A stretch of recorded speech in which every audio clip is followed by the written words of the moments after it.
Hey, sixth graders, Mr. Blog here. I'm filming in an undisclosed location here in the school today. And we are looking at Wednesday, November 11th. And that actually is, well, not only our second to last day of content for the week, but it's also Veterans Day. So hopefully, and I'm sure we'll talk about this in advisory, but hopefully if you have somebody who did serve in the military in your family, that you reach out to them and thank them for their service. I know that's something I do for my grandpa every single Veterans Day he was in the Korean War, and I know that really means a lot to him. So please make sure that you do that. I know it might not sound like a lot if that's not something that you think about a lot, but for them, it definitely does. So today we're going to get into our third ancient river valley civilization today. On Monday, we talked about ancient Sumer, which was in Mesopotamia, or the Fertile Crescent. And that was really centered on the two main rivers, the Tigris and the Euphrates. And it was really the first world civilization, and also gave us the first really form of writing that would later translate into what we consider today as our modern alphabet. And then yesterday we talked about ancient Egypt. They gave us the pyramids, they gave us centralized structure, and they also really showed what it was like to combine both religion and government into one place, right? And Egypt is going to be a kingdom that really never actually goes away. It either just changes control, or it kind of goes up and down in its influence over 3,000 years. But unlike ancient Sumer, it really stays. Basically, you could even argue until the present day. I mean, we still have a country that's named after it, right? Egypt. So today we're going to talk about another place that the current day country is actually named after it, and it is the Indus Valley, or the Indus River Valley. And the Indus, you might have guessed, actually is the namesake for ancient India. So we're going to see that going forward, we're going to see a lot of very big similarities or beginnings to cultural traditions of people of India today, especially when it involves religion and what we're going to talk about today, which was the system in which their social classes were organized. So let's get into it here. We're gonna do it the long way, and I'm sorry if this is review, but we got to do this. I'm gonna go into my social studies page. I'm gonna go to class work, and then we're gonna check on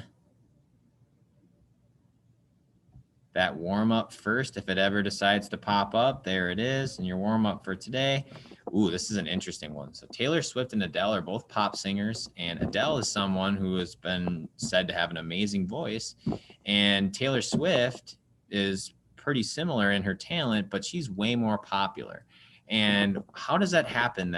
There are people that have similar talent that end up being different in the amount of people that follow them or like them. So interesting thought. Now, go into your notes. You have them right here. I still have the elements of civilization piece down here. Please check into it if you can, because we are going to be referencing those as we go through the civilization. Now, once again, pop up into this note slide here, and you have two options: either print them out or make a copy, and then you can type in on them, right? So you can make a copy here of the entire presentation, or you can print it out. Now, when you print it out, if that's what you want to do, and I recommend, go to more settings, and then when you go to pages per sheet, if you go to 4, it'll split it up so you have less paper to print on one side, front and back, and then it'll be easier to keep it organized. Okay, so I definitely recommend that, but it is up to you whether you want to print it out or make a copy and then fill in the notes as we go. Okay, so let's get into it. Okay. Okay, so this is the Indus River Valley, and it's going to be in the northwestern section of India, or what we know today as India. And it's an interesting place because we probably know the least about it of the 4 ancient civilizations, at least when it came to how they lived. And we'll get to why that is in a second. But there are a lot of artifacts that are left there. They were buried and had to be dug out by archaeologists in the 1900s. So a lot of these things you see here, the artwork, these are actually buildings that were excavated or dug out of the ground, are still intact. And this is right here, probably the most famous building of this civilization, which we'll get to in a while. And this right here is the River Valley. Okay, I'm gonna move my face so I can see a little bit better. There we go. All right, so the first Indian civilization is known as the Indus Valley civilization, and it emerged in the Indus River Valley, right? And we've talked about why these civilizations keep popping up in river valleys, right?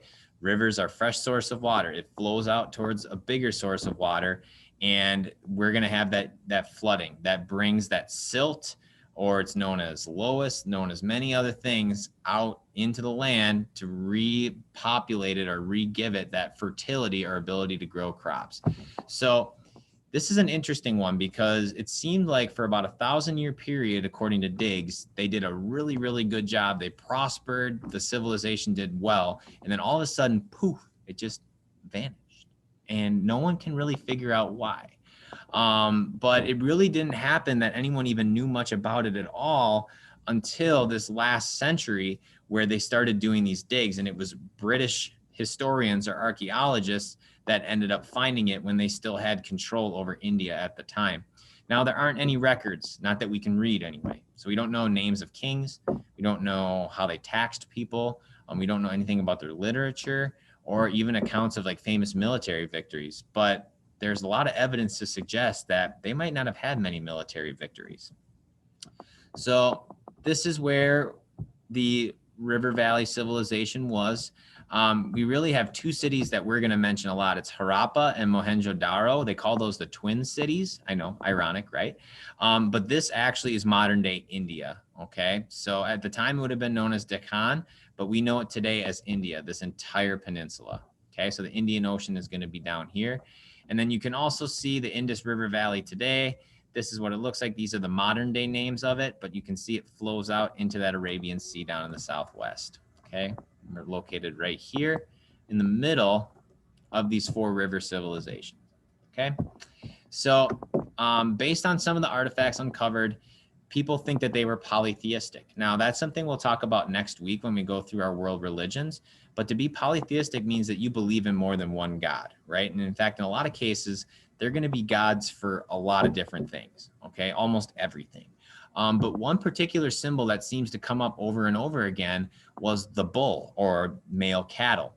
And it has become so that over time, the amount of worship that has gone into this particular animal, it has become a sacred animal. And those that follow the Hindu faith today, most are vegetarian or vegan. They don't eat meat at all. But if they do, they most certainly don't eat beef, because beef is, well, it's from cattle or cows, and the male cow or bull is their most important animal.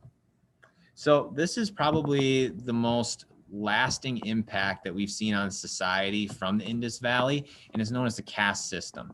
So what happened is that they needed to figure out these strict systems that put people into particular classes or where they exist in society. And really what it showed was how respected you were or what jobs you could do.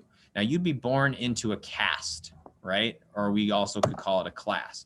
You were born into that, there was no getting out of it. That was the way that the gods willed it. You were put there because the gods had you born into that caste, into that family.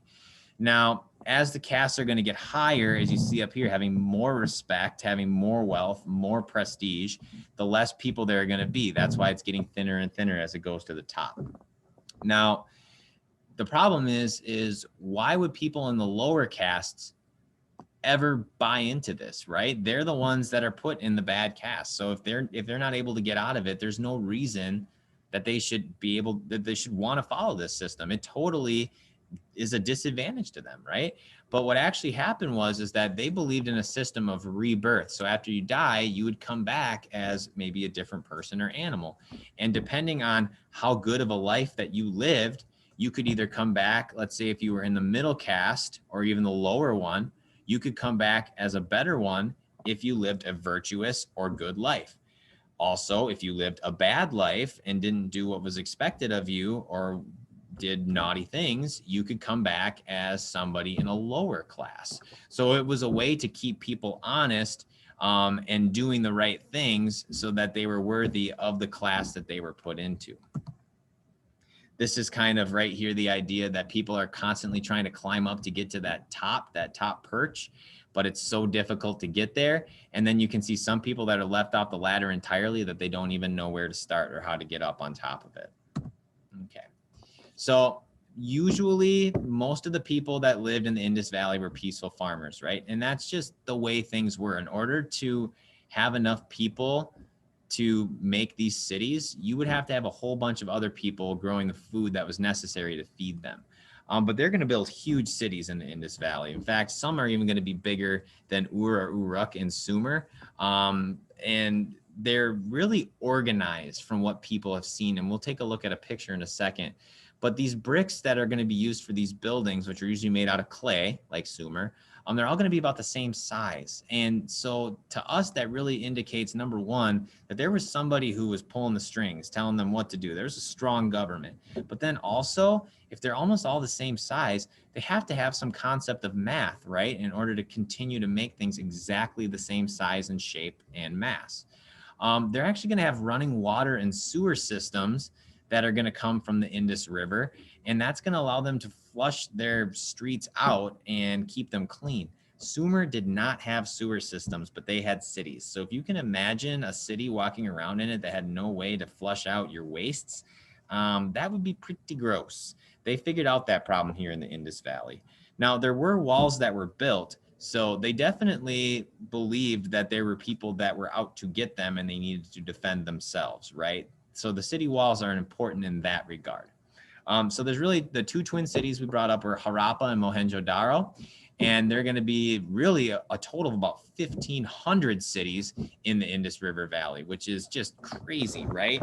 Sumer had 12, Egypt had a few, but we're all united under one. And the Indus River, there's 1,500. So clearly, it was very easy to be able to find enough food to feed a whole bunch of people.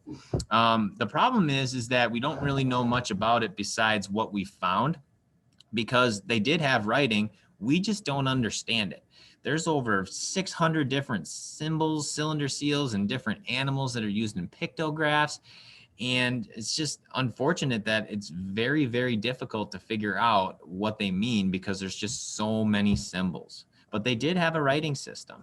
Now, these are the remains of some of the cities. I believe this is Harappa and this is Mohenjo-Daro. But there were some that supported about as many as 80,000 people, which is the size of Bloomington today. And these building bricks that we talked about, they're going to be made from mud or clay, and it's fired in a kiln, which is exactly what you use to make clay pottery nowadays. It's just a really, really, really hot oven that was heated to get over hundreds of degrees to dry out that clay. There's going to be water wells, drainage systems, and the roads are going to be made. And these, remember, there's no cars yet, but you need roads to get from building to building. They're going to be made in square grids, perfectly shaped to make city blocks, which means, once again, we're looking at really good planning. And I think a pretty strong case to be made that they understand math and angles to be able to do this so well. Now, farmers are going to domesticate a lot of different plants. They have a lot of diversity in what they grow. And some of that's going to be cash crops, like we have cotton. But then a lot of others are going to be things to support a rich diet, which is going to be good for nutrition. And the way that they've been able to figure this out is that when they find the skeletons of the people that have died, they can look at their teeth and they're able to tell the kind of nutrition that those people had based on what they ate. And usually when you find people in places like the United States was one, but there are other places in Europe where they ate mostly starches or they ate grains. Those people seem to have worse health, and their teeth would actually file down over time because they would be eating wheat that was ground down by a grindstone. The teeth of the people that were in this area were not as ground down, so they believe that they did more than just eating wheat or grain products. Now, the biggest, most impressive structure that they have is called the Great Bath. Once again, I mean, come on, they couldn't have come up with a better name than the Great Bath, but it's significant in that we know what it means. It was a huge public pool that people could come into in Mohenjo-Daro. And this is it right here. It was 40 feet by 20 feet by 10 feet. So it could fit hundreds of people in it at one time. And when we go back to those elements of civilization, that really shows those public works projects, right? They did this so that they could have their people have something that they could all use together. Okay. Now, like all the cultures we've talked about, they all fall eventually. The problem is with the Harappan culture, we really have a hard time figuring out why. There are some that believe that it was because of ecological disasters. Like there was a horrible weather event, like the city of Pompeii being covered in ash. The first is that maybe a volcanic eruption didn't necessarily cover all the cities because there were 1,500, but if something obstructed or stopped the flow of the river, that is the lifeblood of the Indus River Valley, and they would have died within months. There are also some people that believe that because India is on its own tectonic plate that ends right about here in the Himalayas, that maybe there was a huge earthquake and it crumbled the cities. Once again, hard to believe that that could happen to 1,500. Now, this is what I believe happened, is that there were people known as the Aryans, which is what Iran is actually named after today, if you didn't know, that could have potentially come down and conquered the Harappan culture.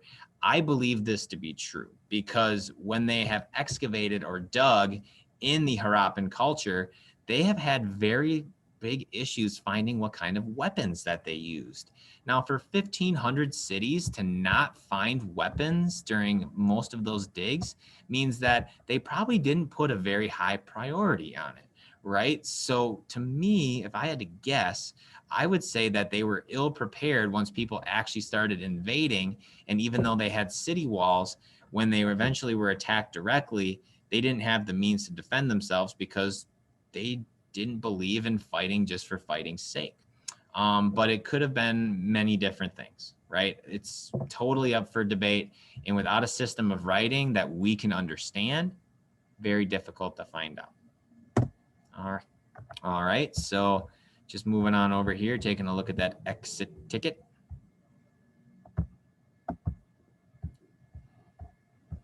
You've got 4 questions today.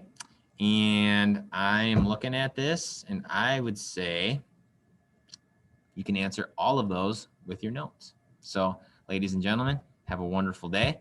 We'll see you tomorrow for our last of the 4 ancient river valley civilizations. And we are going to the Far East in the Huanghe River Valley. And we'll talk about what that's translated to in English tomorrow. Have a great day.